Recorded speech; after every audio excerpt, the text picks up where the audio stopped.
I know. Back already? Who would have thought? Environmental Sustainability Committee meeting from just the other day. I know I'm slowly catching up. Um, I was planning on shaving, but then I didn't. Decided to go get some ice cream instead. But here we are. Alanco, DPW, Solid Waste, and the White River Alliance. This one's a long one, but not as long as the last one. But let's just get into it. I know, I'm sure you've been dying to watch all of this. We'll get to that here in a minute.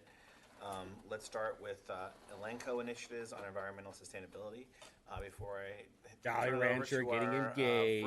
friend from Elanco, I'll say how this, number one, as a reminder to members of the committee and anyone watching, we've been focused this year on spending some time at the beginning of each meeting, making sure we are acknowledging some of the great work that's going on by some of our partners in the city, both our companies and universities and nonprofits, and heard some great information and some impressive work being done. I have been praising Elanco's work on the percent for neighbor. What is it? I wrote it. Percent for neighborhood. Percent for art for neighborhoods. Yeah, public art for neighborhoods. Thank you. They took initiative and have a really impressive piece of public art that will be presented when their new building goes live. That really was put together in a very thoughtful and creative way. Can we just fix the roads? I mean, really is that too much to ask what for? they're trying to do with the building. And that led to a whole discussion of what they do, thinking about environmental sustainability in general. And so I asked him to come and present today, and so we can turn it over to our representative from Elanco, who is a former leader here in city government, who always does an incredibly good job, and let's just go ahead and give her some recognition for the hard work she did during lockdown and during the pandemic. Really impressive work pulling together all the federal regulatory work and resources and sewed it together for us very nicely. So we owe Mackenzie some gratitude for that. And she's now working with Elanco and is here to talk to us about their work. So thank you, Ms. Higgins, and we'll turn it over to you. Mr. Chairman, that's quite the introduction. Thanks so much. Mackenzie Higgins, representing Elanco Animal Health. It's really a pleasure to be here. I was joking when I came in with the show. This chick is high as fuck. Holy jeez. Deputy and said, I hope it's like riding a bike. It's been a while since I've been at committee. So spent a lot of time in this room and happy to be back in front of you representing Elanco. I'm going to walk through a couple of images and talk about what we're doing with our new headquarter build out. She blew up too. First, I got to say, Hold on. I just found her on Hoosier Women Forward. Obviously a Democrat. Dude, what a fall from grace. She used to be skinny. That's what happens when you smoke too much weed, boys. You get fat. Look at that.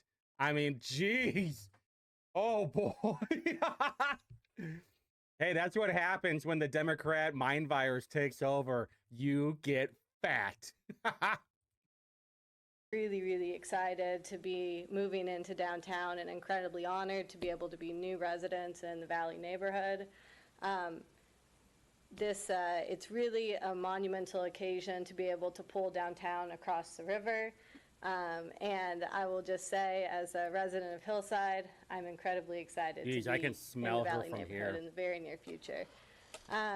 Smells like weed and daddy so problems. as we were putting together our headquarter project, it was really important that we honor the space that we were building in and really ensure that we were taking an intentional approach and thinking over the next 25, 50, and 100 years for the company. For us, that meant making sure that we incorporated the White River and into our design, and really you'll see water being a theme throughout. Most of you probably are aware there's a significant history with the river in the valley. There was a significant flooding event in 1913. Oh boy, over 100 years ago. Really the river has been somewhat of a barrier for them for many years. And so trying to take that, turn it on its head, you'll see this picture. What just happened? Okay, so it's not on my end. for this. One thing There we that the building is trying to take that, turn it on its head. You'll see this picture Oh, wonderful. Okay, in the so front of the building faces and fronts the river. Cool. One thing that the building is LEED certified, and I can talk some about the natural light, et cetera, and the focus around human wellness, but really water was the primary driver, conservation of water. So you can see that the office starts up a bit on a podium. That is there's a parking structure built underneath the office building to be able to prevent flooding if there was a 500-year flood event. Additionally, there's a significant amount of native plantings that are throughout the campus. This is to help with stormwater, irrigation, ensure the quality of water runoff into the river is irrigated through natural means. And this theme around water continues to the public art piece that will sit in the front of the building. This is on the northwest corner of the intersection of Henry and the repositioned White River Parkway. This is called Water and Dripping River, and you can see the quotes and themes around water that were the motivation behind the piece. It's a bit challenging in this to get a sense of scale, but it is very tall. I can promise you that. So that just speaks a little bit about the building, how we're thinking about it, how we're thinking about honoring the neighborhood that we're going to be new residents in, and we couldn't be more excited to do it. So with that, I wanted to keep it brief. I'm happy to answer any questions, and I'll open it to the committee. Any questions from members of the committee? Go ahead, Councilor Brown. Thank you very much. And yeah, it's a beautiful looking headquarters. Can you talk at all about, did you face any barriers to making it something beautiful for like planning for a 500-year flood? Like I imagine there were at least like some elements of corporate leadership who were like, how much does that cost? How does that impact the bottom line? How were you able to like end up with such a good result? Like what was that internal process like? Yeah, this really started with our leader, Jeff Simmons, the CEO, setting down a vision. When we were I was not with the company when we chose our relocation site, but I have learned since joining the company a bit about what that process was like. And when they currently our headquarters in Greenfield,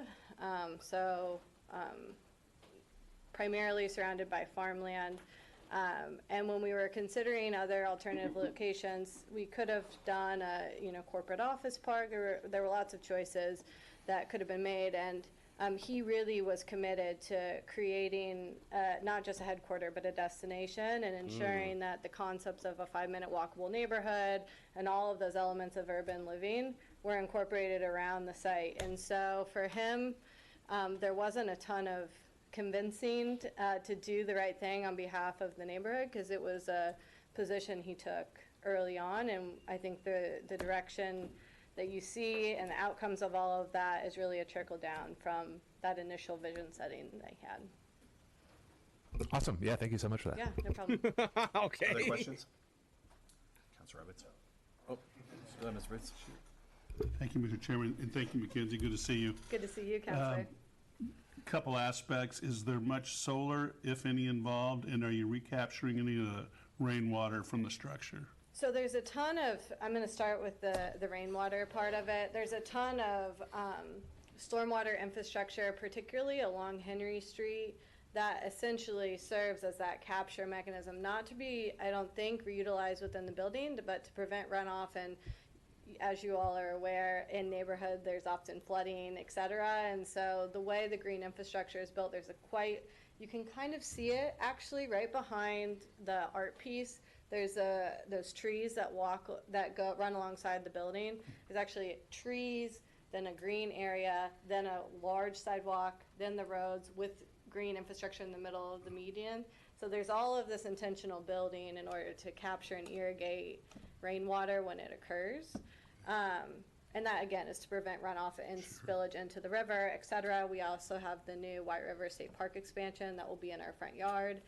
So it's really going to be emphasizing all of the natural stormwater infrastructure as opposed, I mean, we will obviously still have citizens energy stormwater, but hopefully not contributing much to it. Yeah. And to be frank, I am not positive if there is solar on the building or not, but I am happy to follow up with that info for you. Is there any underground storage in the water structures, or is it all being run off and irrigated through the green sinks in the soil? It is through the green sinks. I know that they use some sort of sustainable piping internally within the building. Oh, it's gonna get worn I'm out not faster? an engineer, though. I used to joke all the time I was at the city. Sometimes I played one, but so I'm not exactly sure what that means from a technical perspective. But I know that the guts of the building, I don't have pictures of those, are also environmental oriented in order to get our LEED certification. Great, thank you. We're excited about it. Yeah, Thank you, Mr. happy to be Chairman. here. Great question about the stormwater. Just for the committee's knowledge, I'm planning a future meeting to talk more about with climate change and the intensity of the storms we've been getting, and that's not going to change in the future, but I'm sure every counselor here has been dealing with downed trees and people complaining about concerns about the water pooling and flooding. DPW, as we recall, we put more money in their budget to be able to respond to that. But these last few weeks of spring storms have really demonstrated how that's a critical issue for us, and we need to continue our. Well, listen, let's look at something real quick, all right? Let's look at something real quick. Because we were just on the public, what was the Public Works Committee yesterday? All right, let's look at this. Stormwater gets $42 million, right? How much does Sidewalk and Trails get? $80 million. Kind of crazy, right? And how much does strip patching get? $5.7 million. Transportation Bridge, cool, $335 million. So if you're like, hey, you know, we are really worried about these stormwater problems, well, maybe we should take money away from the trails and put it in the stormwater. Just an idea. For it. On the Innovation District, that's Higgins, since your Elanco is, I think, the founding entity there, right, with Purdue coming right on your heels? Yep. With you setting this stage with the LEED building and thinking carefully about the environmental impact and thoughtfully sort of integrating the visualization of the public art with the history of the neighborhood and the river being so nearby, do you know if others who are coming behind you are going to have the same kind of commitment or are using that as a lead to start thinking about these things? Absolutely, yeah, and we would like to see a comprehensive approach to the rest of the development of the district so that everything feels cohesive throughout. In the master plan that was released in the fall, there's a green belt that actually goes, there's a southern portion of the White River State Park expansion that is to be determined what ends up happening, but in the master plan, the greenbelt flows through the site and then up through the remaining parcels so that you would actually have essentially a pedestrian passage that was fully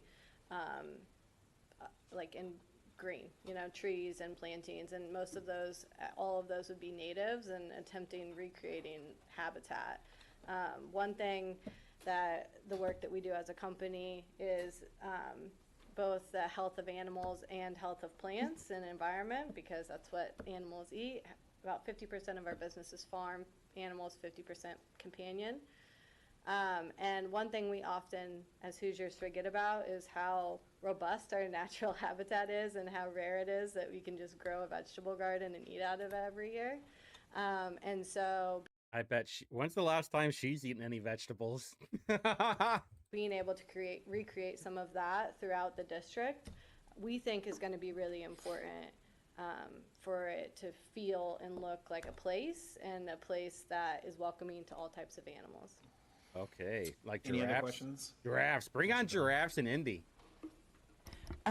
Being a fairly new counselor at this point, could you remind us what the site was prior to Elanco coming the there, GM building. and how it? I know you talk a lot about the building, but I really need to connect the dots between what was there and what's going to be there. And I'm sure there's probably a lot of improvement that's happened. I was able to make the groundbreaking of the Henry Street Bridge. I've stood on the site, and it shocked me how beautiful it was standing on that side of the river and looking back at the city from over there. It's like a perspective that has never really been filmed or photographed, probably until now. And so, Well, Indianapolis kind I of was a just hoping you shithole. could talk a little bit more about that. Sure, and I wish I had your I think it was the old GM stamping plant. colleague, Councilor Jones here, who does this spiel probably better than I ever can, but I will do my best impression. So the Valley neighborhood has been around since the earliest founding of the city. As I mentioned, there was the famous flood of 1912. It was really an industrial portion of the city always, and the folks living in and around that neighborhood were employees at those industrial sites. That's the history of the neighborhood. That was then reinforced with the GM stamping plant. I was right. Which was at the time, I believe, Chevy. Again, don't quote me on that one, but it's GM. where they It's were okay. producing part of car manufacturing. That She has plant no closed, idea what she's talking about. I believe it was in 2011. And the site was then cleared. It is sat, there's a storied history of starts and stops, but it's sat vacant then as just formal industrial site for quite some time. And then when we relocated, they tore down the previous GM stamping plant facility, the remnants of which are in the White River State Park expansion parcel you can see. And so that is the most recent history of the site. Thank you. Any others? Oh shit! Thank you very much for coming. We appreciate it, and it's great to have you back here. Yes. You're welcome anytime. Happy to be here. Thanks so much, everyone. All right, now comes Mo. Right? Damn. This is what happens when you drink too much and you smoke too much weed. I mean, just the standard I mean, I already know someone's going to be clipping this and it's like, look at Whitty. He's making fun of fat women. I can't wait for all this. Like, you know, this chick is probably what, in her 20s? And she looks like that? I mean, what are we doing here? Full foompa and everything. Welcome, Director. Let me just take a moment to also praise the new director. Last time we were here, she was acting director, and now she's the director. So congratulations, Director McReynolds. We couldn't imagine anyone better in this position. So thank you for taking this on. I know it's a tough job, and it's a tough job, environment really, in which to take it on. So she has a tough job because she's trying to explain to everybody why she should be getting paid like $100,000 for some fear mongering climate stuff. Immensely kind of you. Thank you. It's my honor. I feel grateful and lucky to be in the position. And you're gonna give us an update on the solid waste actions. I am, but right before that, I'm going to sneak something in on you. So this is the announcement of a program that we are conducting called Thriving Nonprofits. And if you haven't caught on to the theme of the Office of Sustainability, we like things to be thriving. So Thrive Indianapolis is our city's sustainability and resilience plan. Thriving Buildings is our benchmarking and transparency. Oh, they have their own nonprofit now? Nonprofit granting program partner. Okay, well, this is a fucking scam. Ordinance. Thriving Nonprofits is Babe, a wake up, new nonprofit scam granting has program launched. where we're partnering with IFF, which is a local CDFI that has a chapter in Indiana, where we are making New energy nonprofit efficiency scam has audits and upgrades in a dollar for dollar match to nonprofits. So they've got to have some skin in the game. We are, in effect, through these implementations, we are further decarbonizing building sectors and saving nonprofits money. We were allowed this through a philanthropic contribution, so we are very glad to our philanthropic partners for this. We are going to launch this program May 7th in a press conference at 10 a.m. at the Idle George Museum. We are going to invite all of you, should you be able to be there. I know a few of us have already been committed to being a part of our remarks, so thank you for that, Councilor Nielsen. Those that are interested in getting more information can contact thriveindianapolis.com, where we're going to put this up, or contact sustainnd.gov, and we will do our best to share that information. Just being that at that press conference is just an opportunity to learn more. The application will be up shortly after that, and then that will be open to anyone who wants to apply. Using our opportunity to speak to the world on Channel 16 to talk about this particular program. Thank you. Absolutely. This is exciting. Yes. All right. So now we're going to talk about solid waste. And if another theme you might see this evening is we're talking about water. And I would say that I would make an argument that solid waste has a direct connection to our water quality, in that the more we can divert out of our into a sustained solid waste stream, the less will end up in our waterways and as litter.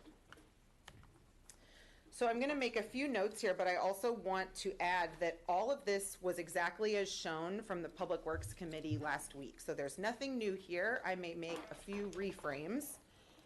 One of these has to do with this timeline here, which is beginning solid waste minimization study, actually even before 2021, started in about 2019. Between 2019 and 2021, we had a pandemic, so it slowed us down a little bit. But as you can see, this is a long-term project. We are now in the planning stage, and then in 2026, we will begin the transition to these new solid waste contracts. And I'm going to move pretty quickly through this. Again, no difference in what was presented at the Public Works Committee last week. The procurement team, I wanted to call out that Aptum and Phil Kowalski are an incredibly well-respected organization within the city out of the Chicagoland area. So we had a wealth of knowledge from the industry leading us through this process the entire way through. And that our team did sign non-disclosure agreements as a part of this process. So we were considering the fairness and just worthiness of this program as paramount to the entire process. Continuing to move swiftly, from a sustainability side, we certainly emphasized circular economy considerations, public education, and economic drivers as the proverbial triple bottom line that we talk about in sustainability: people, planet, and profit. If you can't make the argument for either those three together, then you're not making a very good argument for initiative, especially in a state like Indiana. So this checks out on all three. The other thing I want to call back in attention here is that if you remember about a year ago last year, we had a 3-meeting series on solid waste where we put in front of you organizations in the central Indiana region that want the feedstock of recycled material. They want those plastics, they want the aluminums, they want the fibers. That being sourced in central Indiana and not from outside the state saves them money, allows them greater staying power within central Indiana, and continues to improve our economy. So there's an excellent observation and argument for why sourcing this feedstock in central Indiana is economically viable and advantageous. The disposal and processing here, 3 things we're going to call out. So WM is the recycling contractor. Reworld, formerly Covanta, is our dedicated solid waste contractor. And then Southside Landfill is going to be the contractor for diverted solid waste and seasonal leaves. Again, no different than was seen at the Public Works Committee last week. A brief on 3 of our contractors. Reworld, the incineration of our solid waste feeds our steam loop, of which Indianapolis has one of the largest in the United States, which powers Mile Square through steam heat. Okay, there we go. It is a good alternative. Incinerating land waste is a good alternative to landfilling through energy generation and the regulatory framework. So okay, I'm going to tell you a quick story. The very first time that I saw like the Public Works Board, the first and only time, these 2 Democrats were complaining about how we are burning trash. They're like, but I don't understand why we do that. And someone mentioned that it powers a steam engine. I'm like, well, that's cool. Well, what does that power then? And for a while, maybe even months now, I've been trying to figure out what it actually powers. So last night during the Public Works Committee, I started looking it up. And now that Mo actually, wow, she actually did something that I like. She talked about the what it actually powers, and apparently it powers Miles Square. But it doesn't just power Miles Square; it powers Lucas Oil. It powers a few other things too, which I thought was really interesting. This is an advantageous system for Indianapolis. So why don't we just do more of that? That's all. I mean, all you're going to say is like, oh, but what about all the stuff that's coming out of stacks? Well, that's why there are testing on it. You put scrubbers on there. Imagine like a fart filter. That's all you're doing. Your car that has a cat converter or catalytic converter, Cadillac converter. Same thing. Whatever's coming out, make sure that you reduce it to nothing. That's all you have to do. It's really not that hard. Southside Landfill. We're confident that Southside Landfill will continue to serve Indianapolis the way it has for many, many years. There's very little change in this particular contract. You know what I do with my leaves? I do not let the government pick them up. I use them. I use my leaves and I grind them all up and I use them in my garden and I just lay it over my garden bed for the winter. If people would stop being so fucking lazy and like have their own little garden, like you guys all know where I live. You know how small my little piece of land is, but yet I have a garden on here. Get your fat ass up and start growing your own food. As for many, many years, there's very little change in this particular contract. WM will be our exclusive processor for recycling commodity materials and will be a part of the generation shifting universal curbside recycling program that will begin in 2028. So there will be a 2-year transition between 2026 and 2028 where we will do, I'll touch on that in a minute, but the point to call out is that this universal curbside program will begin a full transition in 2028.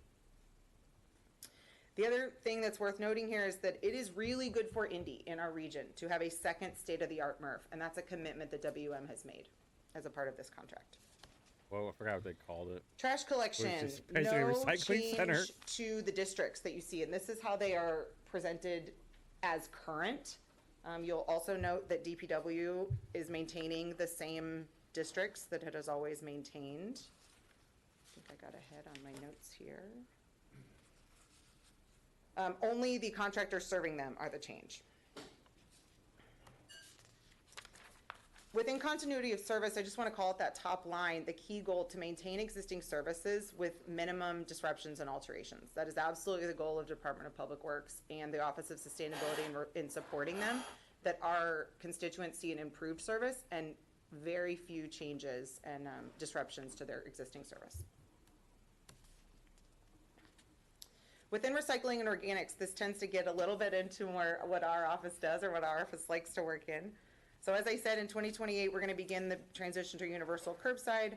There's a lot of work to do in that 2026 to 2028 years. And so we hope that not only will you be partners in this with us as council members representing your districts, but that we can all work really thoughtfully in that coming years, that 2-year timeline, because this transition will require a lot of public education, a lot of very thoughtful, considerate education, and it's going to take all of us rolling in the same direction. Within organics, the Office of Sustainability is also being very thoughtful about our approach to organics and not displacing the existing organizations that currently are active in Indianapolis, and while also creating room for growth, because there is quite a lot of underutilized organics not being diverted. Lakeshore Recycling, 2 features to call out here. They will have a full-time local educator, and they had a number of sustainability initiatives and considerations within their application. So we think those are 2 certainly ways that they will be advantageous to serve our community. They will be our recycling and trash collection service at the curb where it's not DPW. Does that make sense? So far we've talked about our processors. This is on the hauling or the collection and hauling side. Overall, and maybe our CFO wants to make a point on this particular slide, but overall there are savings for our city and our constituents within these new contracts. All right, so I asked around yesterday. I gotta still have a little bit more asking around, but I was told this is going to be a wash, but the math ain't mathin'. And so we were surprised and happy to make these contracts in order to see that achievement. Any notes from you?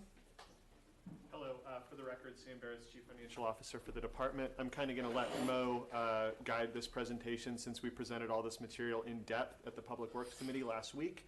I think if anyone wants to go into more depth on this, that committee covered a lot of ground, and I know we have several members that overlap with both committees. That said, if there's any specific questions on this or any of the slides that follow, here and happy to answer any questions on that. Sam, let me jump in real fast. Sure. So I've been involved in government contracting for a long time, and one of the patterns I've seen repeat over and over is someone bid low, and then once they start, all of a sudden the costs go up and they want to renegotiate. So I'm concerned that we might have a situation here where, like, are we confident that we're not being penny wise and pound foolish here with that kind of a situation coming down the line? Yeah, thank you, Councilor Barth. That's absolutely a good question, and was a primary concern throughout the proposal process. Certainly as we got into the proposal process and we're preparing to receive pricing back, we hoped that we would see savings, but we easily could have seen it go the other way, where we saw more expensive proposals just for the same service. So while it was a relief to open it and see very competitive proposals, we received a number of proposals from several different well-qualified companies with competitive pricing. Of course, especially with a company that doesn't currently operate in the Indianapolis market, making sure that we thoroughly vetted their transition plan, the background research that they've done in our community, actually having people come out, drive the routes, understand the landscape, think through the different capital investments that would have to be made, make sure that they'd really done their research was very important. Because a lot of these corporate decisions are, not laid out there publicly. We can only speculate about some things, but certainly for LRS, as they said at the Board of Public Works when we presented this contract to our board for approval, we are a very attractive market to do business in, and by putting together a competitive proposal, by earning our business for our residential contract, that allows them to expand into our market. It presents other opportunities for them. We're confident that they've done their research, that they can deliver. Ultimately, the contract includes quite a few protections for the city, including liquidated damages if they're unable to service all the addresses they say they can. These are 10-year contracts that the company's signing, and so we feel we're adequately protected in the event that they can't deliver, but we're confident that they can based off of their breadth of experience, the fact that we're not going to be their largest contract. They currently pick up recycling for about 600,000 units in the city of Chicago. We're confident they can deliver, but we'll make sure that they're held to that. Thank you. That's a good answer. And just one quick question, just on their background. Are they publicly traded, for profit, privately held? What sort of an entity are they? Good question. They are not a publicly traded company. They are in the top 10 privately held solid waste collection companies in their country, in this country, not their country. Chicago's another country. They reside in the United States. They went into a little bit of background at their at the Board of Works meeting. They have access to capital through private equity. Again, they have, I think, 125 plus residential communities they currently pick up trash for, spread across 8 different states. So while they're not a publicly traded company like some of the really big ones, they're a large company. They're not a startup. They've been around for decades, and they've done experience in a lot of communities in the Midwest. Okay, thank you. Maybe if the General Assembly is successful in annexing some Illinois counties, they'll become a different country. We were quite judicious in checking with our peers in other cities that are within them and other vendors to see what their experiences were like, and got a wealth of information. Okay, let me go back to your presentation. I jumped into your presentation. I'm glad. I only have a few more things. One is that the emphasis on a successful program here for us will be, in order to have a successful program, the topics of contamination, keeping it low, commodity value, We talked program about this utilization, these before. are all things that can fluctuate and really affect the success of the Dude, program. we are going to get fucked. Guys do not know how bad we are going to get fucked because of this program.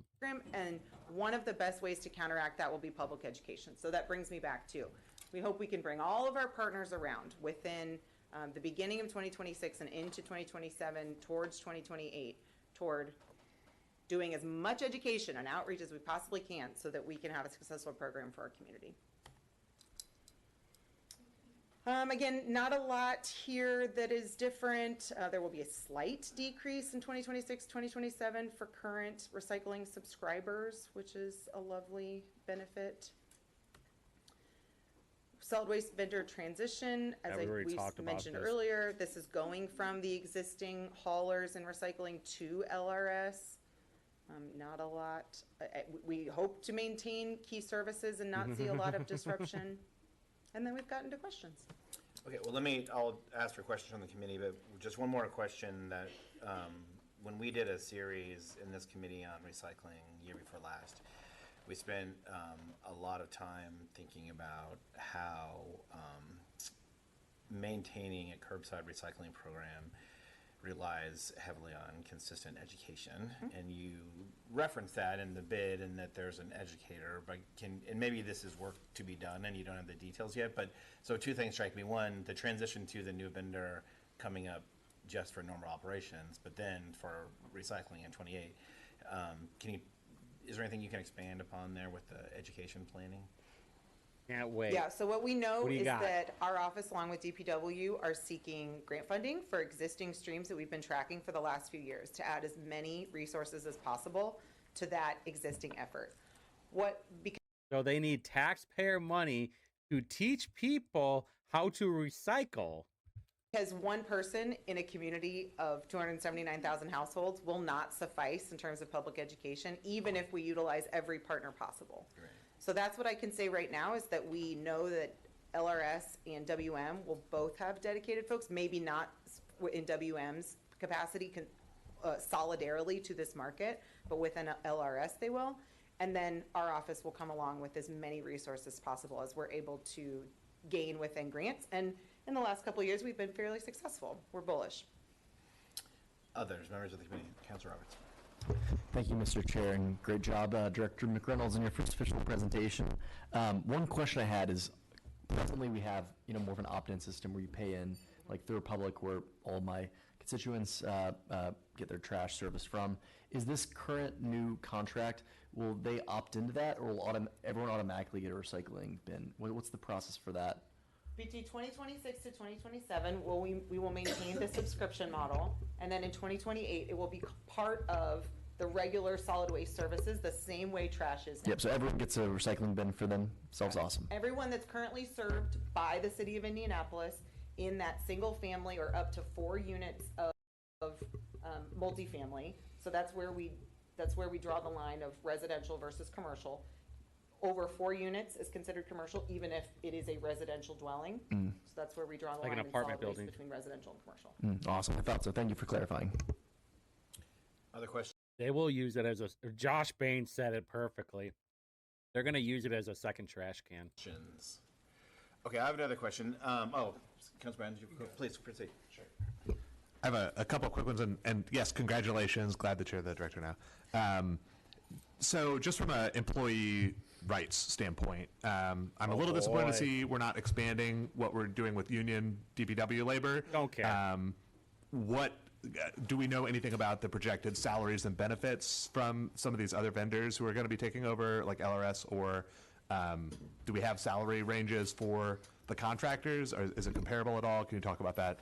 Good question. We know they're extremely competitive. We know that within the solid waste market, there are usually folks that don't get displaced between contractor to contractor handoffs. Most of the time, there is a seamless transition between those two folks. Is there anything you want to add? Unions suck. Fuck them. No, it's a great question. Obviously, both from a perspective of fairness to existing workers, and I mean, Republic is not just a contractor.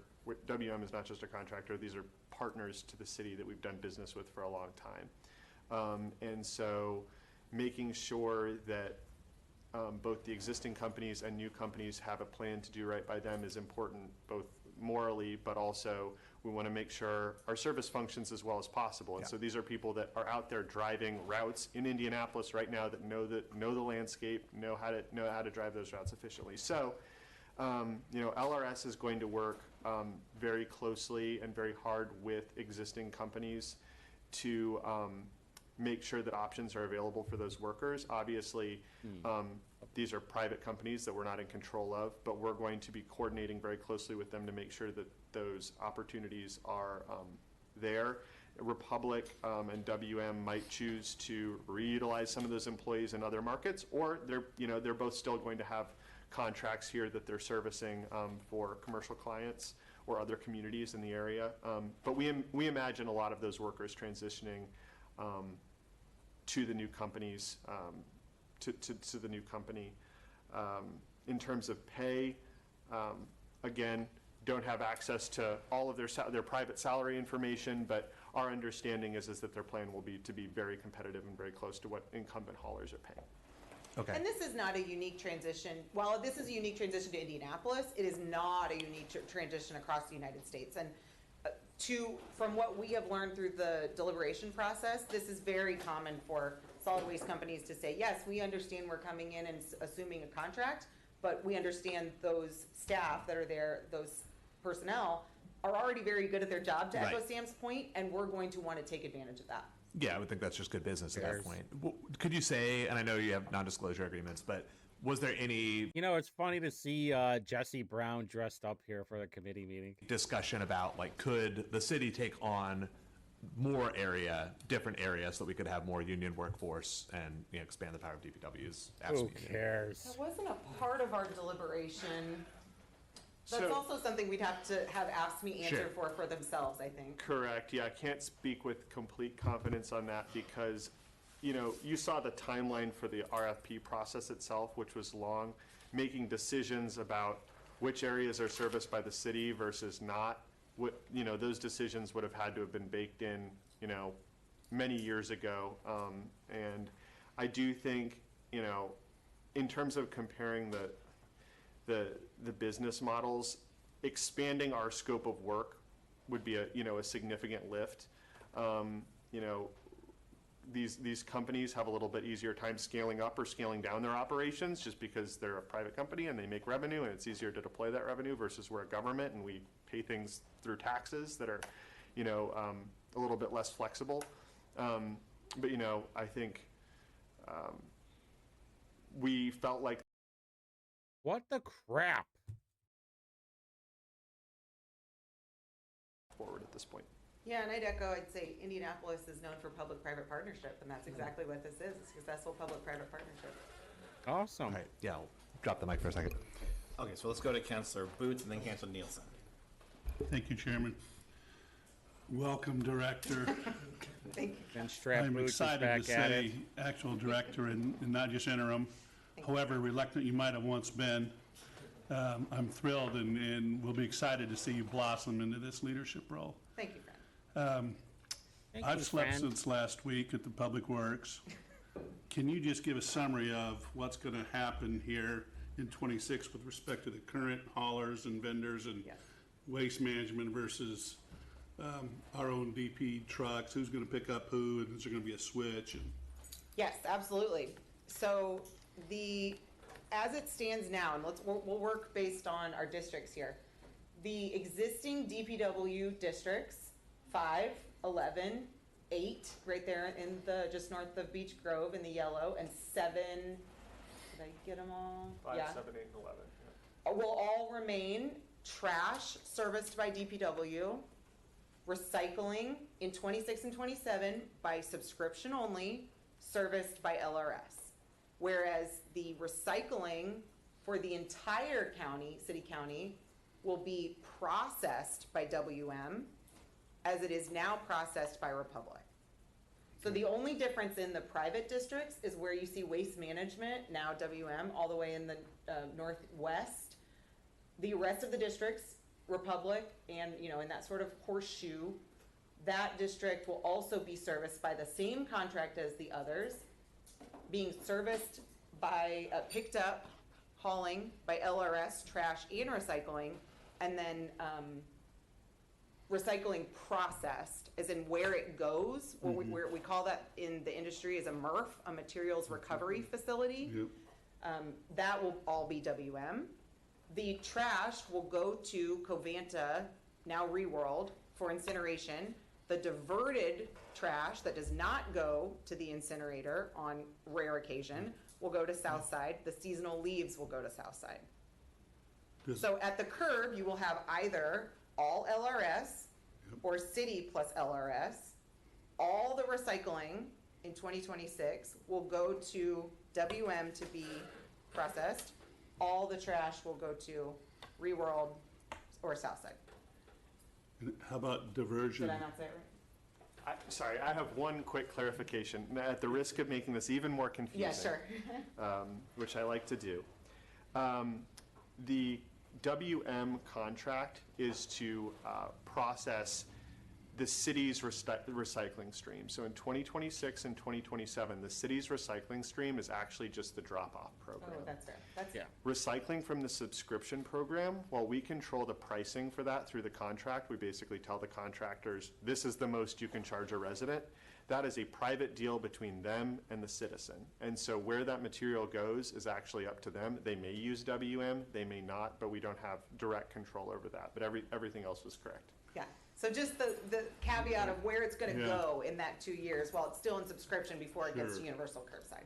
Where does diversion go from recycling? The solid waste that cannot be recycled but is included initially in the stream? In the unfortunate case that that does occasionally happen, it will go to the incinerator. Incinerator, okay. If for some reason contamination is too high, which occasionally happens, and we mostly see that unfortunately at the drop-off sites. Yeah. And that's the benefit of our enhanced education program. Correct. And moving to a universal curbside system as opposed to amalgamating everyone's recycling at a public station Yeah. that does occasionally get contaminated. Yep. Okay. Thank you. So before I go to Councilor Nielsen, just a quick clarification and all that.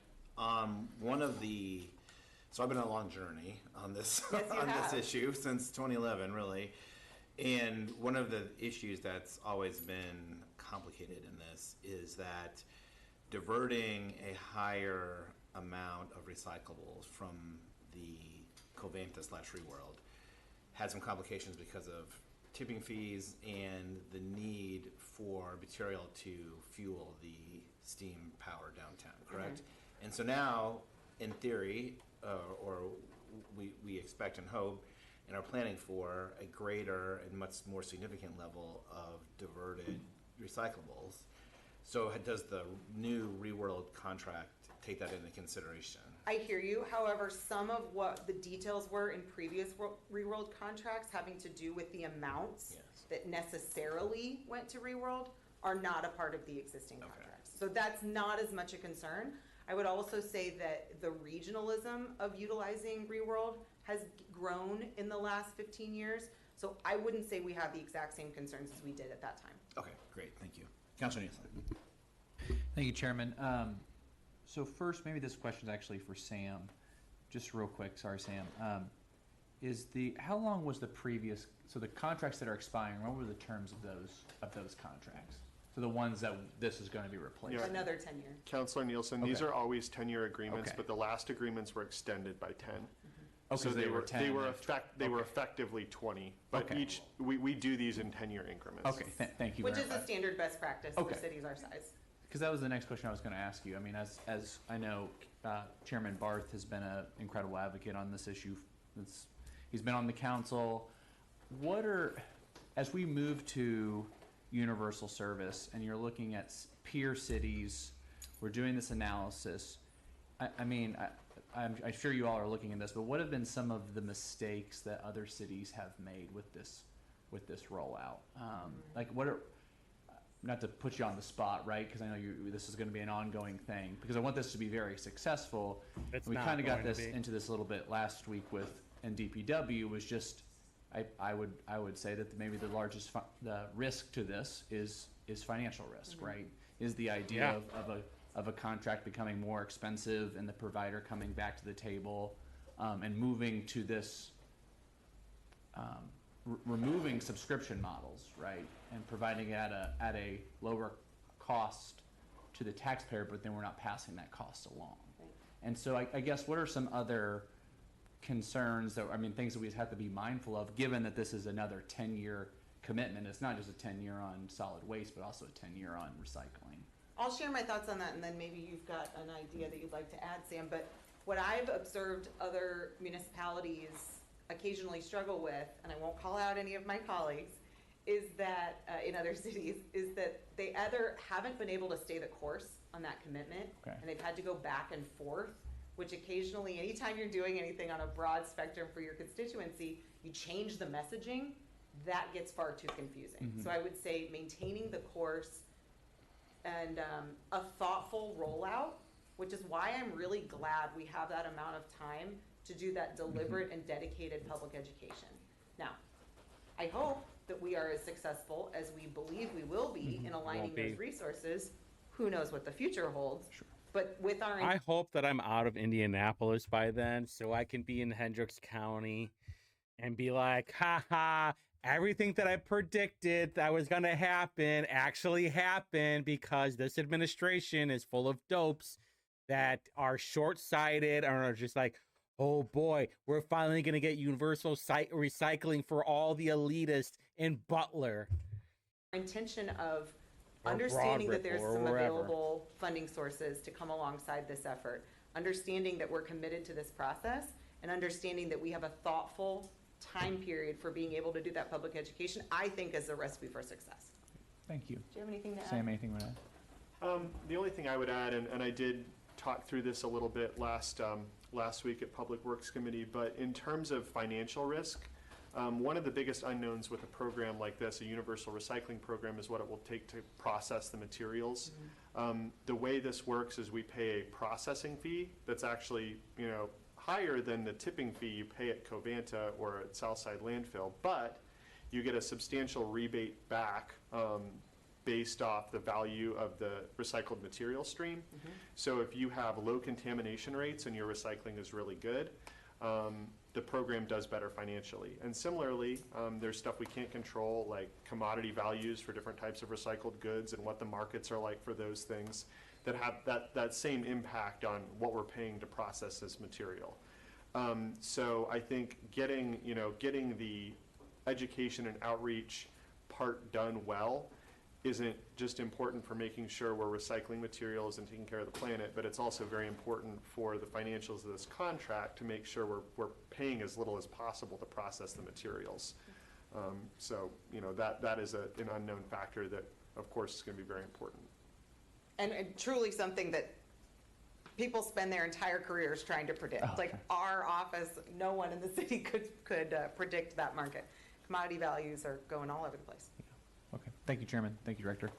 Okay, any final questions? Oh, Councilor Delay. I am currently a Republic, I'll say solid waste customer as well as recycling customer.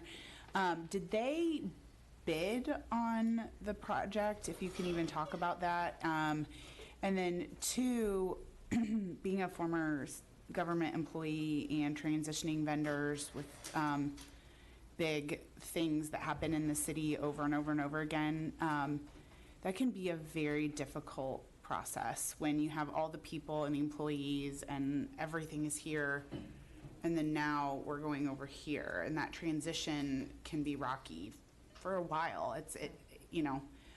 So I was wondering if you could talk about essentially like why Republic isn't a part of this new setup, and then two, what plans do you have to try to make the transition as smooth as possible? What are we constricted to say? Hi, I should have That's just an sat up there. NDA thing. Would you like to join me? No, I'm okay at this point. But, yeah, I think you can definitely be comfortable saying that Republic did bid. However, without going into the specific pricing that each company that bid It's because they can't. They all signed NDAs and they can't spill the beans on anything. offered, there was a strong fiscal incentive to go in a different direction. And, Republic, I think, has been a good partner to the city. This isn't an indictment on, the work that they've done, the services that they've provided, their personnel, anything like that. This reflected, an opportunity to realize significant cost savings for the city and do that in a way that made it possible to make this push forward with a longstanding city priority on the recycling side. So, I mean, I think in terms of involvement for Republic, obviously, you know, we looked at a variety of options, but at the end of the day, we scored these proposals based on a specific criteria that had, you know, predetermined categories, and, you know, following that process is really important, and that's what we did. And this by no means that Republic is no longer in the Indianapolis market. There is still significant commercial interest and industrial interest for an organization like Republic. This just means that 279,000 households, which is the city's largest solid waste contract, does not belong to Republic. Thank you. And I have been a part of the bid process. I understand that, like, you know, in my bones in terms of what you're saying, but I appreciate you explaining it for everybody else and those sitting at home, because it often people think or understand they know what's going on, and you know, I do understand you have to, by law, stick to that strict score that you've got, and there are a few places to wiggle, but not a lot. So thank you. And Counselor, I'll also add, we really deliberated. I mean, there was a lot of time and consideration spent understanding not only, like yourself, a really apt, able recycler and someone who has the time and means and resources to consider these topics, and those that don't. And how do we serve that resident as well as those that can be or are able to be mindful about this topic? Let's make sure we're addressing all of our constituents and not just one category. And Counselor, you also mentioned some concerns about transition of services, not just the recycling piece, but obviously for trash. At this point, I just want to say, and we made this point at Public Works Committee last week, we're clear-headed about the challenges that a transition of this magnitude will entail. I mean, we're already having routine conversations with both new and existing vendors. We're going to keep our Public Works Committee consistently updated on those transition discussions. There's going to be bumps. We're swapping out carts. People are learning new routes. There's going to be different colored trucks on the road, and so we're not under any impression that this is going to be an easy thing to pull off. And I think it's important that it's just dumb. That's all. It's just dumb. The council in our corner when it comes to your messaging to their. You're pandering to a bunch of elitists that care about recycling. Care about recycling because they've been manipulated into thinking that it actually works, when in reality it doesn't work. Constituents about any changes, any information about any disruptions we might run into, and just helping us with the communication piece of it. It's going to be really important to the success of both the rollout for trash and recycling as well. Thank you for jumping into that. I am not on the DPW committee, so all of this is new to me, and I appreciate you. And she is very, very lazy when it comes to doing any kind of research. I mean, say what you will about Matt Hills, but he would have been a way better counselor than Breanne Delaney. Jumping in now with expectation setting for me, right? Like, you need to start with us so we can then communicate it. So I really appreciate you guys and your responses. Yeah, and we hope to arm you with everything you need. If for some reason during this transition you think of a tool that would be useful, please let us know. Okay, one final question from Councilor Brand. Yes, thank you, Mr. Chair. And don't want to go all night with this. And I know Chairman Barth I could talk about solid waste. I know you could. I want to talk to my peers have enough reason to be mad at me. Okay. Just quickly on the money.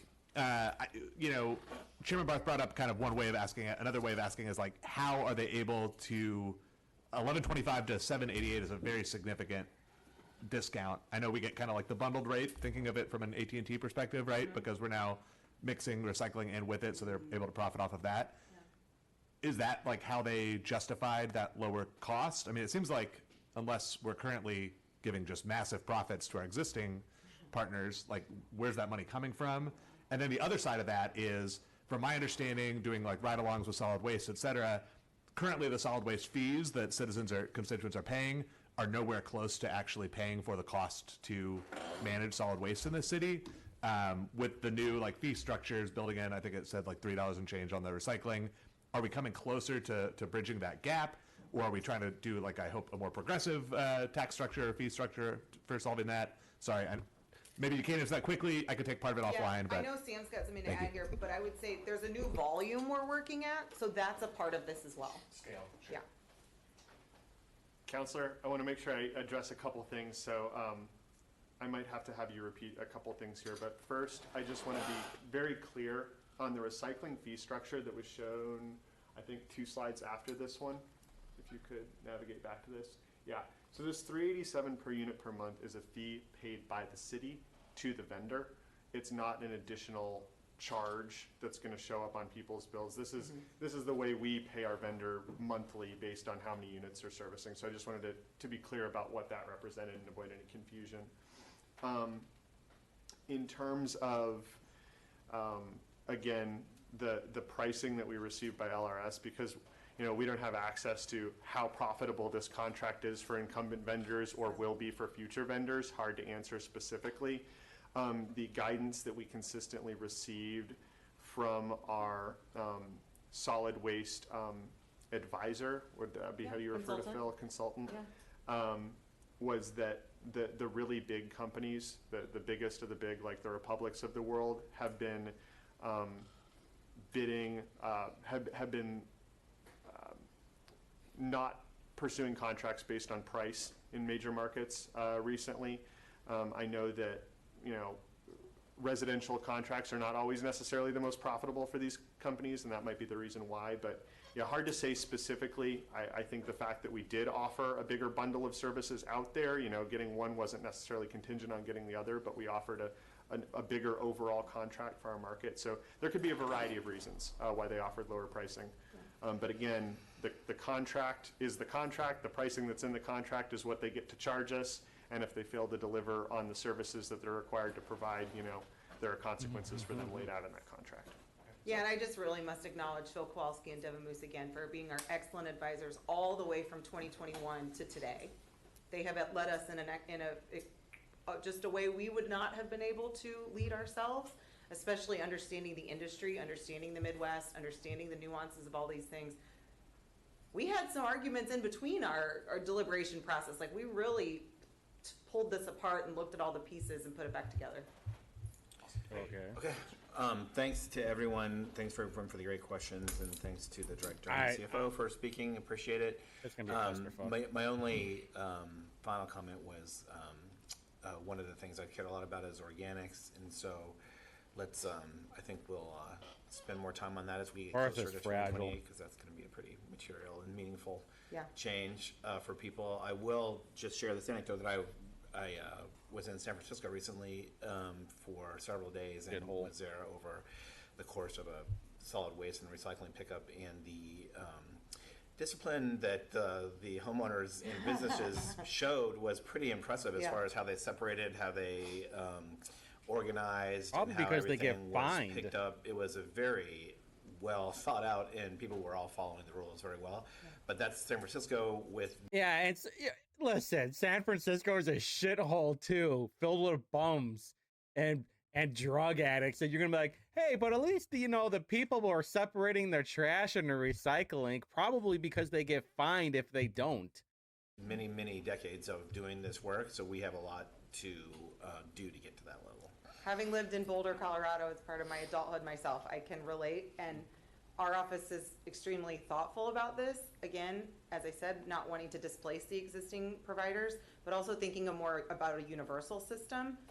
Taking that 40,000 square foot view, there is a Indiana chapter of the U.S. Composting Council being developed. There are some, again, public-private partnerships around processing of organics that I think is really interesting, and if you'll pardon the pun, I think these things need to happen organically in order to create a sustained system that isn't just trying to find a solution to find a solution. Let's find something that actually serves our region. That was a good pun. I'll challenge you to use that every time you talk about organics. I have not failed so far. Okay, thanks to you both. And then we have a final presentation and engagement with the White River Alliance. With Jill and Kelly. Jill, who has engaged with us for many years now, and the committee may remember that last year they presented about the outcome of the report card, but we asked them to come back to talk about what we could do in response to that. So we appreciate you both coming back. We know it's a lot to keep coming to visit us, but we really value your information and the work you're doing. So thank you very much. Thank you. I'll You're turn it over to you. welcome. Are you kidding me? We love when we can come talk to public officials. I mean it. So thank you very much for having us. Hi, everybody. I'm Jill Hoffman. I don't know if I've had the pleasure to meet all of you, but certainly worked with some of you closely.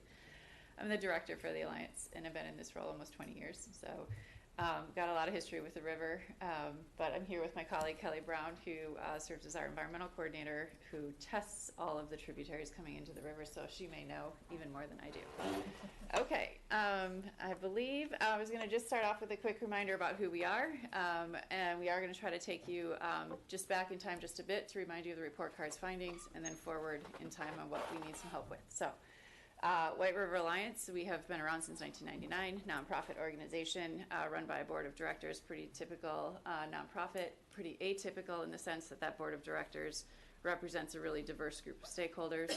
So we try to look at water from all perspectives, from large agriculture like the Corn and Soybean Alliance to industry like Eli Lilly and Coca-Cola, to our soil and water conservation districts, to academic researchers and consultants and the like. So. Cities and towns sit on the board. In fact, Indianapolis currently serves on our board as one of our municipal representatives, so thank you for that and your time. Our mission is pretty simple. We're just here to protect and improve water resources here, particularly in central Indiana, but we do provide a lot of leadership statewide as the largest watershed organization in the state. All those interests give us a pretty big perspective on how to steward the river. We try to do this mostly through projects, education, voluntary means. We don't have any sort of regulatory programs. Okay, we are going to talk about some regulatory stuff though. So with the White River Report Card, I'm going to turn that over to Kelly, who led this effort, to remind you of where we've been, and then I'll jump back in with some solutions that we're working on. Yeah. So at the end, I will give you guys a physical copy. I won't give it out now. That's how long we have. Distracted looking at things instead of listening to us. So for your good behavior, you get one. So as a reminder, so this was launched in 2023, and it was looking at multiple years, and really the whole goal of it was to measure community progress. So this is the first report card we achieved. It was kind of the baseline. We are going to come back and reevaluate and grade everything again. Beyond measuring that progress, we also wanted to use it as a way to align partners and really bring together activities across the whole watershed. So this does look at the whole Upper White River watershed across 16 counties. And lastly, we also want to inspire change. So we want to unite people, and we want to inspire us to work together so that we can have a measurable change in both the water quality, land quality, and community around the White River. We looked at this in a very holistic way. So this is a pinwheel. It's not a typical report card you guys probably see when your kids bring something home. I've seen these people One before. reason we did it in a pinwheel, though, is to kind of show how interconnected everything is, how much really it all has equal value. So water quality is important, but also how does our water resources impact our economy? How we use our land impact our water quality, or impact the development opportunities that we have in our community? So this is everything we graded. So we actually have 18 indicators. So there's 6 in each of those categories. I'm not going to go through them all. I'm just going to kind of highlight those key ones. We did a detailed presentation a year ago to you guys. We really just want to come back and kind of talk about how we're going to raise that grade. So just as a reminder, though, what is the current grade? So overall, the White River watershed has a C. So we're kind of average. Those grades, though, do change by each of those indicators. So now you can see that pinwheel has those grading systems. And what's particularly important is regional. So we have 9 regions we looked at. Marion County primarily consists of 3 major regions, which is Stony Creek and Crooked Creek up north. We have Eagle Creek Reservoir, and then we have Lower Fall Creek, Pleasant Run, kind of downtown area. So looking particularly at those 3 regions, because those grades really change when you start thinking about those regional outcomes. So we actually have those report cards separated for each of those grades, each of those regions. So Stony Creek overall has a C minus. But then what grades do we want to improve? So, C's fine, we can still definitely improve, but we really want to focus in what we are struggling in the most. And so we can kind of see across each of these. All of these are in C to C minus, but consistently we're seeing that we're failing in wetland change. So that is the amount of wetlands, and we are going to highlight exactly what was used to give those grades in a second. Also tree canopy cover. And then environmental bonding is another big one, and that looks at a variety of things like air quality, soil. This is probably cancer like the risk, one things like community that. I just We're gonna kind of dive into each of committee I those don't give a bit shit more and about. talk about what are possible solutions, particularly looking at like ways to raise those grades. So what we've been working on is this toolkit. And so this is still under development. The website's not live yet, so we'd be happy to come back and continue to present things. But what's kind of the way we're approaching this is wanting to look at it from multiple perspectives. So we have those indicators, and then we have different kind of solutions and activities you can do. This is just zooming in a little bit more and say you could even select by an indicator and see what activities you can do, or you can look at what type of action you want to take. So almost all of our indicators, we've looked nationally at what other people are doing, and we find things like model ordinances, or who's that expert you want to talk to if you really want to learn more. Also, like what kind of positive incentive programs are out there, or is there different processes we can take? Is it just really how we do something that needs to change? Or there are big projects like investment we need to do to really raise a grade. And then there's also might be training opportunities. So maybe we just need to inform, educate, train our population to have a big change. And then of course funding can always have a big impact. So when this is live, which it is not yet, this is also just it might look a little different when it all is done. You can kind of filter it that way. Today, though, we're just going to focus on key examples, kind of covering those low scoring indicators, and then just the different types of varieties of outcomes. With that, I get to pass it to Jill to talk about wetland change and what that means. Okay, I just want to say that I could give Mo a run for her money as long as she wants to sit here and talk about solid waste. I can sit here and talk about water quality and our environment. So, but she did constrain us to, I think, 20 minutes. So if this feels rushed, I just tell her that you want us to come back because I can go toe to toe with her for as much time as you guys want to give us. But there's a lot to consider on this report card. We did try to focus in, as Kelly mentioned, on the lowest scoring indicators, as well as our perspective and focus is water, as I mentioned to you, as our mission. So a couple of things quick here. Just a reminder on, when you say most of our regions in throughout the whole watershed are either failing or at a D- on wetland change. What we are measuring is not, in fact, even the quality of wetlands. We're just simply measuring change over time. And I'm not talking about historic loss, I'm talking about loss from the 2000s to now. So that's recent loss.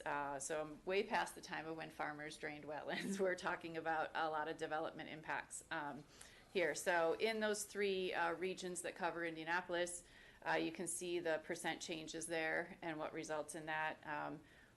That's pretty dramatic when you consider how little we have left.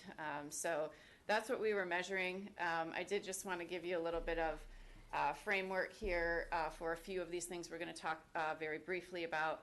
We have had a number of regulatory setbacks that continue to cause us challenges at the state level or at the federal level, which is why we are, like I said from the beginning, happy to come here anytime to talk to our local leaders about what can be done locally. As you know, a lot of problems need to be solved at that level that can't be solved oftentimes at the other levels. But just to help frame some of this, we did have a Supreme Court decision that rolled back a lot of protections for federally listed wetlands just a couple of years ago, within the last year and a half or so, which took a lot of federally protected wetlands out of protection. We have had similar initiatives twice, 2 legislative sessions in a row by our state legislator to reduce protections of state regulated or isolated wetlands. So we're in an environment where the regulations at the other 2 levels are continuing to see loss. So related to something else we're going to talk about today, there was a new House bill this session that is headed to the governor's desk that is sort of in line with a lot of the rollbacks on environmental protections that come out of the state, which... Did you ever think like maybe there are some regulations that are too much? Like, look at California and the fires. They ran out of water because of all the regulations that they had. Oh, we got to protect this certain fish, so we can't collect the water coming off the mountains or some bullshit. There are some regulations that just need to be dialed down a little bit. Includes what Nobody they call talks about no what more they are. stringent I don't know than what they kind of are. Standard, no more stringent than state or federal protections. So this is around stormwater regulation, sediment and erosion control on certain sites, on sites under construction, but it also impacts post-construction. So the rollback here has set us up for a step backwards in terms of even stormwater detention requirements and what the cities are allowed to do. So we are losing ground on some of these issues where we have failing grades. So that's why we're on a roadshow of sorts, to listen, to come out and talk to as many local officials that have capacity to make change at the local level. Okay, so relative to that change, when I see all those rollbacks happen, the inclination might be to show up with new regulations at the local level. But because of that temperament that I was expressing to you of a no more stringent than, we see that kind of legislation introduced a lot. I think we need to tread cautiously when we talk about implementing local regulations on a resource like wetlands, where we've seen the state roll back. So I want to say that some of the things in the toolkit Kelly mentioned to you are model ordinances. There are communities doing local regulation of something like wetlands. Here, I would just urge that there's a few steps we want to take before we consider something like that, which includes having some strong technical expertise in-house, kind of the same way you guys have been investing in stormwater staff. Having some staff that really understand wetland science would be key. Thoughtful processes, sitting down with developers in pre-con meetings to protect these resources prior to looking at something like ordinance development. So I guess when we put this toolkit together, as Kelly mentioned, there's a lot of different types of strategies, but ordinances are one thing, and ultimately we do need protections around our wetland resources. We would also need education and enforcement of those, and to do that well, we need to have the right staff in place, and we need to have some processes that are really thoughtful to be working with developers in advance. So I just offer that So just up. to be clear, you're suggesting strategically engagement with the development world in trying to ensure our goals are achieved, rather is a better process than trying to pass ordinances that don't have the teeth or the capacity to be implemented at this time. I think we'll have more success, because I fear in the atmosphere that I just described to you at the State House that we would see a response from the development community that would push us down a no more stringent than path again. Yes, I understand. And I think that's a very fair. So with that in mind, while I can, in the toolbox, will point you to communities like Michigan that have entire documents on how to do local wetland ordinance implementation. Those tools exist, but I think at the moment, strategically, having some more in-house experts and committed staff to doing a few things, working in that pre-development process to get those resources called out on site plans and protected in advance. Coordinating with agencies so we're notified when item is receiving wetland impact permits, that our city is well informed about those and can respond accordingly. And then working across departments. So if you're doing comp planning and identifying sensitive resources, that these things are called out and protected in documents across that drive ordinances across all departments. So I think we have some work we can do in this phase so that we would be better ready. That said, ultimately, without an ordinance, there is nothing to enforce or protect. So, but I think we can be smart about it and make sure that it serves our community well, including our development community. So that's on the wetland front. The last thing I wanted to include there for you was we have me, as a resident, have been working on a program with DNRs called the in lieu fee program. So this means when we're having that wetland loss and change, people are having to mitigate those impacts. And one way that they can do that, if they can't find property to mitigate the impact of the lost wetland, is to pay into a program at DNR called the in lieu fee program. And then DNR goes out looking for properties with which to do the mitigation. And frankly, sometimes those are more successful because they have long-term maintenance dollars tied to them versus individual mitigation, which tends to be released after about 5 years. So anyhow, opportunity exists here because there's so much development in the Upper White River watershed, and the mitigation has to happen within the watershed. That's across the 16-county area. That if we can identify property, which Shannon Killian, your stormwater manager, is doing, has spent a lot of time doing, looking at your existing city properties, scrap properties you might call them, or more than those properties, parks properties. Are there opportunities for us to take advantage of in lieu fee dollars and get some wetlands restored here in the city that would help mitigate some of that loss. So really diving into this program and finding ways that we can work with DNR and bring some of that in lieu fee money here to get stuff God, we're almost restored there. and mitigated. I can't do in it. the We're city 15 minutes is a away. great opportunity. So continuing to invest in that, and then strategic property acquisition that's tied to those opportunities is really important. So we can gain some ground on wetlands by participating that way as well. So kind of stopping continued loss through some different strategies, and then mitigating or restoring to bring back what we have lost is the only way we're going to raise that grade. Okay, Kelly? Yeah. And then one of the next focus area is tree canopy cover. So really that is the percent change in that canopy cover over time. We actually did a shorter time frame of 2011 to 2019, just based on the good data. We have seen though in that time frame that there was 2% loss in Stony Creek, 1% in Lower Fall Creek, and not too much though in Eagle Creek, just 0.1. But really the goal is no loss, so a C is no loss. Once you start seeing loss, then you're going to start having that more negative grade. So wanting to highlight kind of a different approach is incentive programs. So really we're kind of just looking at multiple ways we could raise grades, and this is more of on like an individual level. So for example, Portland, Oregon has tree bait, and this is a credit where you can get credit from your bill for planting a tree at your home. Or if you look at in Maryland, there's Spread Your Leaves coupon, where they actually partner with local nurseries to provide $50 off for any native trees, up to 6 trees. Dude, obviously what this the would take fuck? That's bananas. additional funding. This would ideally be one of those, Oh, we can just get rid of KIB then. private-public partnerships we've just heard a lot about, where you partner with, get some nonprofit funding to help incentivize this. This is all going to be taxpayer funded, though. We'll work with local Do you know how expensive it is to live in Portland, Oregon? Here, I'll let her talk. nonprofits that already do a lot of tree planting, but recognizing while there is a lot of good things going on, especially with like stormwater, planting, thousands of trees each year, those are in public areas largely. So how can we also have individuals start planting more trees in their backyards? Because that really would raise this grade and has impact when you think of heat island effect, when you think of water quality, air quality. There is a much larger trickle-down effect to just one tree.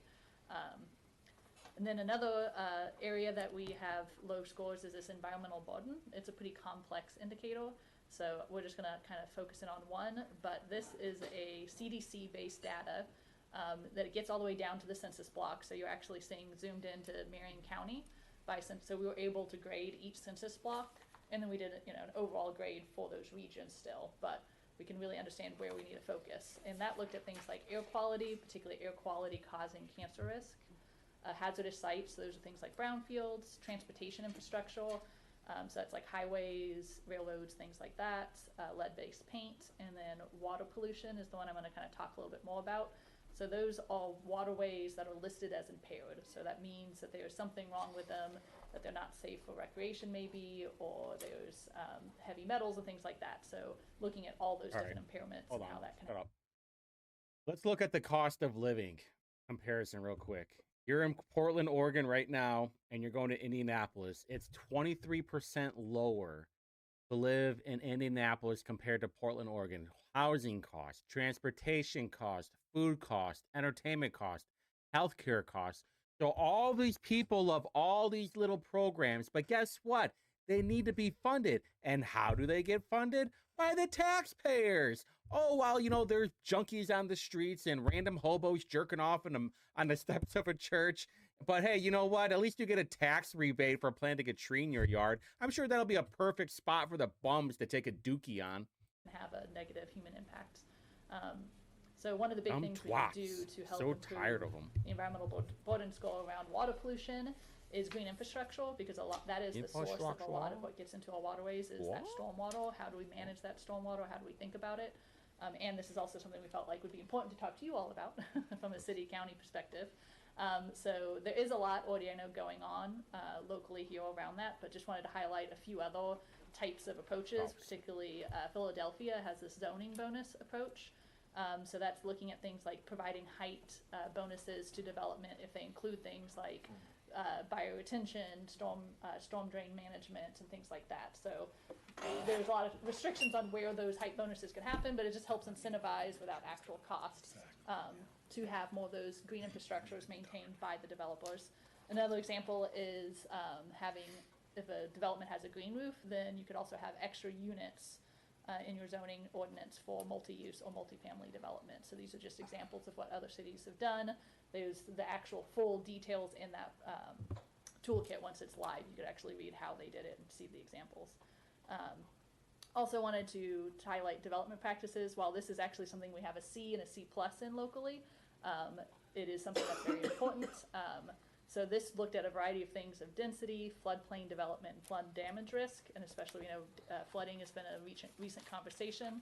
So we just kind of wanted to talk about some approaches to help improve those scores, particularly around flood damage risk.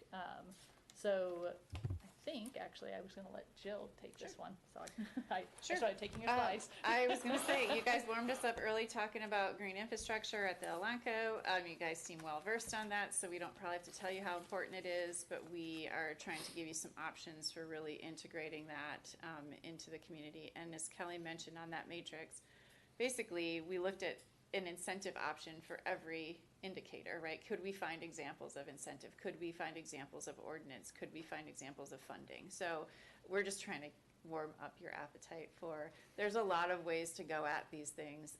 The green infrastructure in particular, many cities are making huge strides by those trade-offs inside of the development world. So why we kind of honed in on. Related to that, one of the ways a lot of places, including around here, are making strides on the flooding stage, which is pretty challenging, is to talk a little bit about compensatory storage requirements. So most of our neighboring communities have stricter requirements for people that build in the floodplain.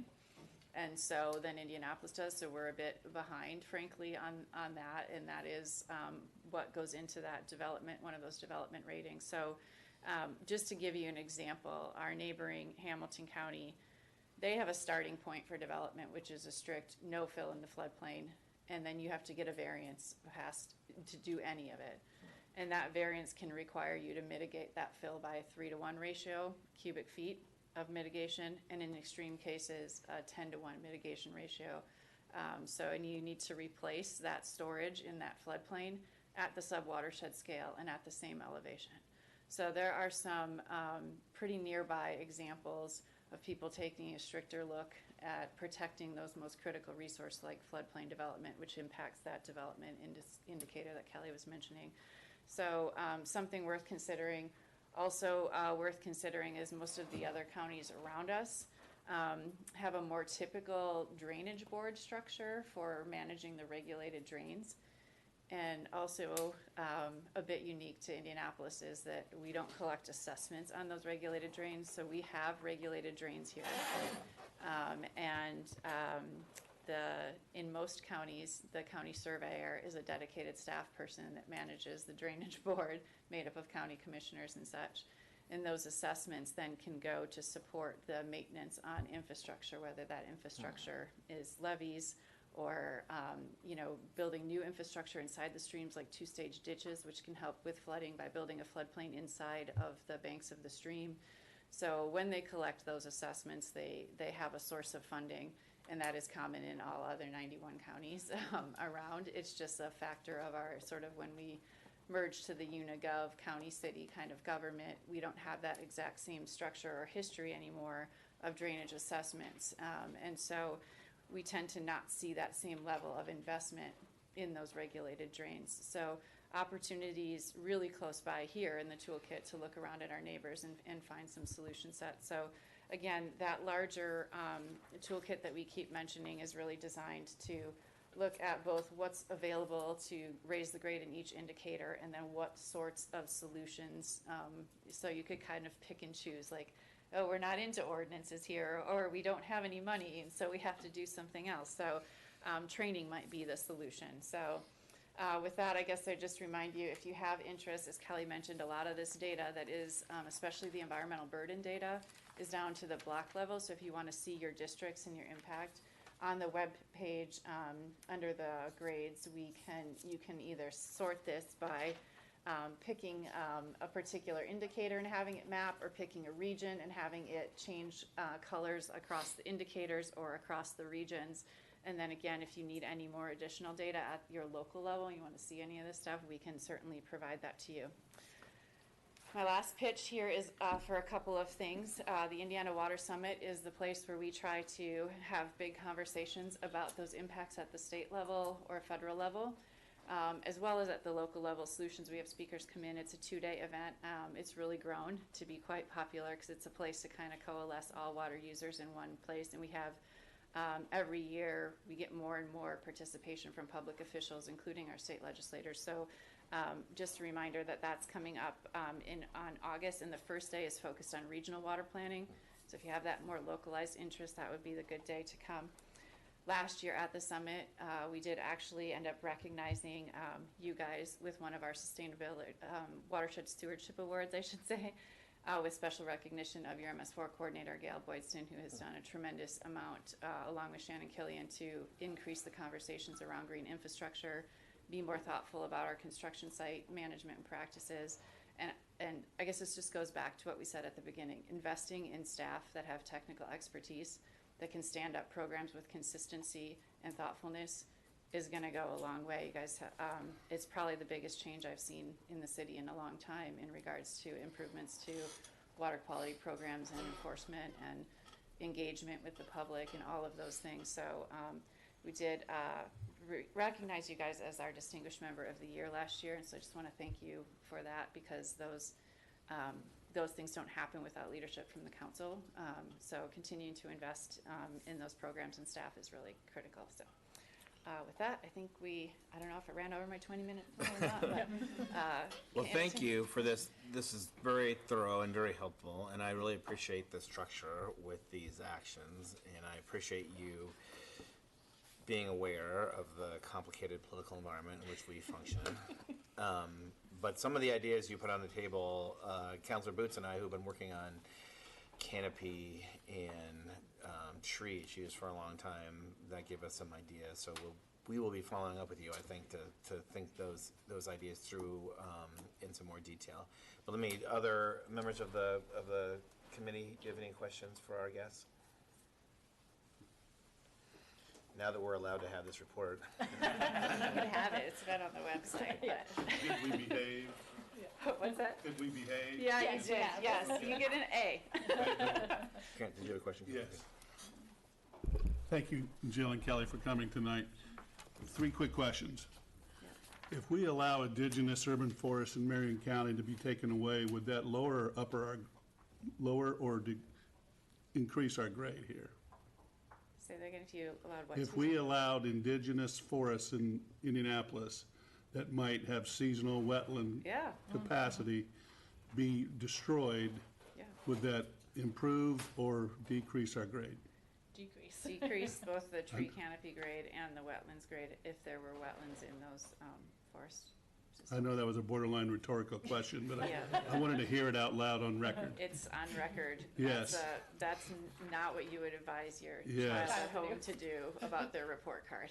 And so, study and back less. to the county drainage aspects, did I hear correctly that 91 out of our 92 counties in our state have it, and we're the only one that does not?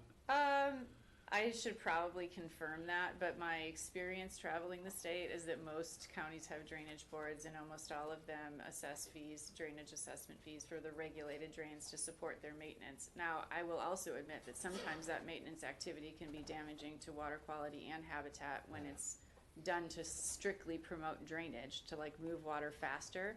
Sometimes we see those assessment fees used in ways that straighten our streams or dredge them to move things. But we also see them used for log jam removal, which can cause, additional sediment and erosion problems. We also see them this might used be for like the two-stage longest ditches 5 minutes ever. and other practices that are beneficial.